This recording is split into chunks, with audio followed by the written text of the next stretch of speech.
But to kick off this episode of the Sox Machine podcast, I ran a Twitter poll out there and so many of you participated. And that is where we're going to start this show, Jim. And the Twitter poll was pretty straightforward because here we are in the middle of January and Adam Duvall is signing with the Boston Red Sox. I already made my pitch as a fourth outfielder. The White Sox should go sign Adam Duvall. They didn't do that. He's going to Boston. It doesn't look like the White Sox are going to be signing a second baseman. And the best trade asset that they had was Liam Hendricks, who right now is fighting cancer. So it doesn't look like there's a lot of irons in the fire, per se, for the White Sox on the trade front. Have the White Sox made any trades this offseason? No. Wow. So much for the actually, trade Gregory market. Santos. Gregory Santos. Who? Gregory Santos for Cade McClure. That was their one trade. Oh, that's right. I thought he was a waiver. I treated him as like a waiver claim, and no, he was a trade. Okay, I thought that was a waiver move. So yes, the White Sox have made one trade. So much of the trade market being more fruitful than free agency, which was the idea to start the season. But the White Sox payroll, as we mentioned in our last podcast episode, is at $180 million. And for the very get-go, especially with the reported James Fegan of The Athletic, that seemed to be the budget for the White Sox. I didn't want to buy it, Jim. I know you didn't want to buy it either. That if they're going to maintain payroll, that's going to be a number above $190 million. So the poll that I put out on Twitter, which again, you can follow us on Twitter at Sox Machine. You can follow me on Twitter at SoxMachine_Josh. The Twitter poll I wrote, currently the Chicago White Sox 26-man payroll is right around $180 million. It's likely that free agent spending is done and any additional moves would come via trade. Based on the moves that have happened, what grade would you give the White Sox front office this offseason? We had over 2,300 votes on Twitter participate in the poll. The most common grade was a C at 54%. The second most common grade was a D at 34%. Less than 1% that participated in the poll must have been Chicago White Sox employees, as they gave the White Sox an A for Bob this Nightingale. offseason. Bob Nightingale. Jim, when you look at this type of poll, let's start with your reaction to those that participated in the poll. Are you surprised by the results? No, I think and I'll reveal my final grade in a second to keep people on the edge of their seats. But I oscillated between C and D. So I would hope that those two finish in win in place between them. And so, yeah, that sounds more or less right. And then like A and B getting 12% roughly of the vote total also seems about right when accounting for the electorate being White Sox fans versus a panel of, StatCast employees and Fangraphs writers and such. Like you get, fans who are, excited about certain aspects, like Andrew Benintendi is a decent signing worth looking forward to. So, I can see that weighing the, optimism for a certain segment of fans. So that struck me as a pretty, if I had to put percentages on each vote, it would be kind of like MLB trade rumors, arbitration projections, in which maybe I wouldn't get exactly everyone right individually, but between A and B and C and D, that's probably the neighborhood I would have ended up in, which is roughly 10% or so for A and B and the rest between C and D.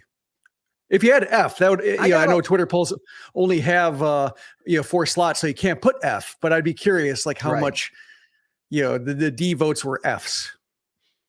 Should I do that moving forward, Jim? Should I just eliminate the A grade and just go B, C, D, F? Maybe for this one. Yeah. Or B or higher or something like that. Like that way, you get the noise. If you can sense the noise is going to be at the top versus at the bottom, then yeah, maybe that's a case where it would be A, B would be the first poll option and then C, D, F. Yeah, I can never gauge because the first immediate response is I got Twitter. Where is the F grade? All right, and you just have those types of White Sox fans that hate this offseason. Like you say, that hate the White Sox. White Sox fans who hate the White Sox, which I get it. Yes. So one of the tweets that we got in response to the poll, Mark Richter wrote to us, "It's so hard to pinpoint a grade for me. On one hand, they quote unquote super solved a position of not great need, but did nothing for the two positions that have been huge needs for years. I just don't understand why it seems the front office works backwards on their list of needs." Any insight or any possible words of wisdom for White Sox fans like Mark, that they understand the benefits of Andrew Benintendi being signed? They get why Mike Clemenger's replacing Johnny Cueto in the starting rotation.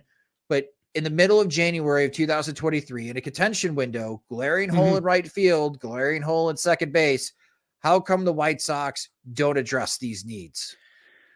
Yeah, I mean, like when it comes to Benintendi, the best case you can make for Benintendi solving a problem of need is saying, well, he kicks Eloy Jimenez to DH most of the time. That does not replace Jose Abreu, but if you have Andrew Vaughn at first base in his natural position and Eloy Jimenez at DH, and you have a good left fielder, and we had this discussion before, you might call him decent. I'll call him good, like left fielder in Andrew Benintendi. Perhaps that's enough to say, like, well, we've indirectly replaced the production of Jose Abreu with Andrew Benintendi. It just required shoving Jimenez to DH. And I would give them like a half point for that. Like it doesn't directly solve position need, but first base / DH was going to be a problem, or at least, was going to see a loss of projected production because Abreu did factor into those two positions between, him being there and him moving somebody else to DH or left field. So, they did get around to it kind of. But when it comes to the other positions, second base, right field, I would even throw in catcher as a position of maybe not great need, but a position to where, like, if Yasmani Grandal's back acts up again, like, whoa, like they're in trouble in terms of like either they have to DFA him or like, it comes down to Zavala and Perez being able to cover a position by themselves, which may not be the case. I wouldn't call it a position of need. I would put it behind second base, maybe even with right field, because Oscar Colas does represent an actual, upgrade potentially in right field based on what they've thrown out there before. But it does feel like a time bomb. Kind of like you read those volcano stories, like this volcano could sever California and, the West Coast of, Oregon and Washington from the United States. And like, when's it going to happen? I don't know. It could be tomorrow. It could be 25 years from now. It could be in the 2 centuries away. Like, we don't know. But it kind of feels like that kind of story. Like every time I look at that position, like, like just, I know Grandal is doing everything he can, humanly possible to try to reverse the aging process. But, he's a catcher. He's had injuries to his knees and back that doesn't seem good. So I'm very suspicious of that position, and maybe Zavala will be okay, but that one's tough too. But, it just, with the way, the off season is gone, like you can indirectly solve one position, like say with Benintendi being there, but it felt like they could have done more, like add a guy at second base, add a guy like Adam Duvall-ish in center field, so that if Luis Robert has another significant injury again, it's not completely compromising the outfield integrity. Rather than having Colas have to play center or, some kind of mishmash of Larry Garcia being more prominent again, like it could get messy. Jake Marisnick's there, but like, he might be done. Like that would have been nice. Same thing as second base. Like, and who knows, Elvis Andrus is still out there. Like I wouldn't completely count out like a reunion there, because it did really seem to work out, in terms of just how well he played. But just, if the offseason is over right now, like active grade, this is the point where we've revealed our grades, but just, it feels like C is too high and D is too low, but I think like D+ is where I would end up, because Benintendi does help, a lot with the player he is and what the White Sox need. So that's kind of where, almost gets them to C by himself, I think, but just the lack of activity elsewhere is, it's hard for me to give him a C of any kind. I know you're not a betting man unless you're at the racetrack, Jim. Yep. I am a betting man. Not many of our podcast listeners are betting folks, but some are. And I'm only bringing this up because the odds makers are not convinced after the White Sox offseason to date, they have done enough to be considered one of the top contenders in the American League to win the pennant.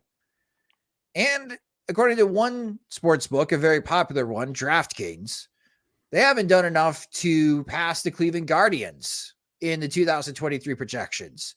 So when it comes to the American League Central, the Guardians have the best odds of winning the American League Central at plus 140. So if you put $10 on the Guardians, you win $14 in profit. The White Sox are close. They're at plus 180. So you put $10 on the White Sox, you win $18 in profit. The Twins are at plus 280. World Series odds. Last year, the White Sox were like 9-1, 10-1. They're 30-1. And to win the American League pennant, last year, the White Sox were like 5-1. They're now 16-1 to win the American League pennant. So we're already getting early vibes from one critical area when it comes to 2023 projections. We're still waiting for the PECOTA projections to be released by Baseball Prospectus. We're still waiting for Fangraphs to release their ultimate projections for the standings for the upcoming season. And those are the two big ones. And then I would consider the sports books a third one as well, because obviously they have their own projection model as well to come up with their over-under for season total wins, which I haven't seen yet. But in 2022, it was 91.5 wins for the White Sox going into the season. I can't imagine the win total being that high. So with one out of the big three, they're not convinced so far, Jim, in the middle of January 2023, that the White Sox have done enough to pass the Guardians, or should be considered the division favorites over the Guardians. And they don't think much of the White Sox chances of winning the American League pennant or the World Series. Man, what a great feeling as a White Sox fan entering this contention window of 2023. And you can't even convince the odds makers, yeah, you should throw money on the White Sox. No, they're going to give the White Sox long odds because a long shot to win the American League pennant. So when I look at this grade, I'm with you as well. Like a CD, a C minus D plus, I think is adequate. Benintendi is nice. I'm not sold on Clevenger. I am really concerned about second base. We mentioned a couple times I have more confidence in Oscar Colas in right field to address that hole that at second base. But you make a really good point about the catching position, Jim, and how that's like the White Sox fault line. Was it the San Andreas fault, which will break California into the Pacific Ocean? If Grandal gets hurt, your catching duo is Sevy Zavala and Carlos Perez. Is that good enough to overtake the Cleveland Guardians after they signed Mike Zunino and the Minnesota Twins who signed Christian Vasquez? And you consider the Royals have Salvador Perez? Like quickly, if Grandal gets hurt, the White Sox arguably may have the worst catching unit within the division, Jim. And I think you sold me. That is a scary thought. Yeah, I'm trying to think I don't have a clear concept of who the Tigers have. I know is it Haas, and then I know Tucker Barnhart has moved on, so he's not the guy anymore. Maybe better than whatever the Tigers have. Yeah. Not a high bar, folks. Yes. Yeah, correct. But yeah, just so at least, Eric Haas is their starting catcher now. And then Donnie Sands is their backup right now. Not Donnie Lucy, Donnie Sands. Okay, I was going to say old friend alert. Yes. It's like the unholy offspring of Donnie Lucy and Jerry Sands. But yeah, it's, when you look at it that way, like if you look at only the player acquisitions and for this grade, you probably are at least weighing that, 90%.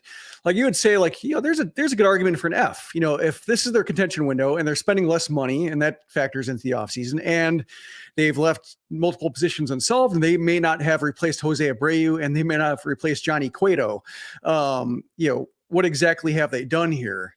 When it comes to the offseason work itself, that might be an F. The one thing I think keeping it out of F range for me is that I do count Pedro Grifol as part of the offseason, because in the offseason plan project, that was a big part of the process was hiring a manager. And that was a discussion, and that was, a big part of that. And I consider that part of the team's decision-making process. And everything with that, we don't know how Grifol is going to be, but everything behind that has been good. Like, they interviewed a full slate of candidates. They've reworked their entire hitting apparatus. They brought in Sam Mondry Cohen, who we talked about last time, to try to give the White Sox lineup somebody who can mainline analytics into the lineup card, basically, the way that, they have a guy, Rod Larson on the pitching side, who does the same thing. And so, like, they're making the necessary strides. They're well behind. So it's not like, they're giving, special credit for it, but at least they're doing what they've needed to do for a couple of years now, in the front office and in, the managerial coaching staff segment of the roster. And so, like, that keeps it from being an F to me. But when it comes to the, talent on hand, you're sure counting on a whole lot of turnarounds from a whole lot of players who have suffered a whole lot of recent injury trauma. And, the injuries tend to beget injuries, and the injuries tend to be the best indicator of future injuries, just when it comes to just trying to project playing time. That's what goes into playing time projections is, has a player been hurt before? If so, then dock him X% on his plate appearances in games and innings pitch. So, I mean, they're counting a lot of guys playing probably at their, what would you say, 70th percentiles for playing time between, like, not only Jimenez and, Robert and Anderson, but you're also like Lance Lynn, Lucas Giolito, and guys who have been banged up in the past. Clevenger is another one, Kopech. So, like, they're counting on a lot of, things going right that have not gone right for a year and a half now. And you're counting on Pedro Grifol undoing all the damage from Tony La Russa and being good himself, not just like average, not just replacement level manager, but like an asset of some kind. Maybe not Terry Francona good, but like helpful, somebody you don't think about replacing. And that's a lot of pressure for a guy who's never done that job before. And so, the good thing is the White Sox tend to not fire anybody aside from Rick Renteria. But, as we talked about this, the way they've structured their management hiring and their front office hiring, and the rest of the coaches makes me think, like, if this doesn't go well, the players are going to be the ones to go and not the coaching staff, because there's a whole lot of infrastructure they've changed to try to right the ship. And I think if the ship doesn't go, they'll just save the crew and let the ship sink, basically. And, I guess it'd be like, or I guess the equivalent would be if you treat the crew as the players, and they throw all the players overboard to have enough weight to get it lose enough weight to get it back to shore. Depends on what you consider the crew. But yeah, that's kind of what we're looking at here. Is like it really seems like they believe in the coaching staff, they believe what they've done there, and if players don't get it right, they just might have to get new players.